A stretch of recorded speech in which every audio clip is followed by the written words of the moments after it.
ఈ బలహీనత అవతలోడి బలం, అదే నడిచేది. కానీ సెకండ్ ఆప్షన్ లేని గ్రామాలు చాలా ఉంటాయి. అంటే ఆటో సదుపాయాలు, రెండో వెహికల్ ఉండదు. అటువంటి చోట్ల పాపం వాళ్ళకి బస్సు ఒకటే దిక్కు.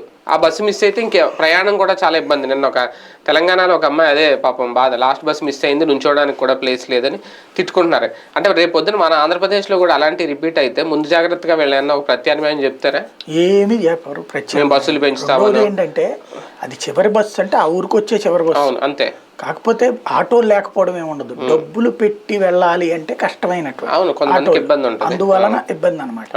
రేపు రాబోయే రోజుల్లో అట్లాంటి నరకాలు చాలా అనుభవిస్తారు ఇక్కడ ప్రజలు. ఇప్పుడు కరెంటుకి సంబంధించి ఇంతకుముందు చంద్రబాబు నాయుడు సబ్సిడీ ఇచ్చాడు, రాజశేఖర రెడ్డి సబ్సిడీ ఇచ్చాడు. సబ్సిడీ డబ్బులు వీళ్ళు ఇవ్వాల, అవి లోన్లు పెట్టుకున్నారు, లోన్ల మీద వడ్డీ మన దగ్గరే బాదారు. ఆ తర్వాత అసలు నువ్వు కడతావా చస్తావా అని చెప్పి కేంద్రం పీక మీద కూర్చో. జగన్మోహన్ రెడ్డి వచ్చాక అది అసలు తీర్చడం బిగించేశాడు. ఈ అసలు తీర్చడం బిగించేశాక ఆ డబ్బులు ఎక్కడి నుంచి వస్తాయి? ప్రభుత్వం నుంచి ఏమైనా ఉన్నాయా వేరే డబ్బులు?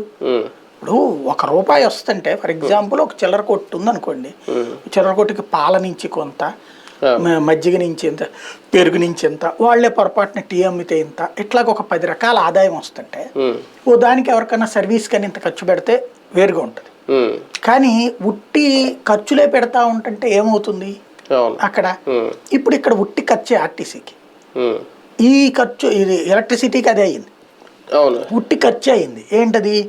100 యూనిట్ల లోపు ఫ్రీ, తర్వాతనే వాళ్ళకి ఎవరికో ₹2 2.5 ఇస్తానని చెప్పి కొంతమందికి, ఆక్వా వాళ్ళకి తక్కువకి, ఇట్లాంటివన్నీ అయ్యేటప్పటికి ఎవడైతే బిల్లు కడుతున్నాడో వాడు పాపాత్ముడు అయ్యాడు.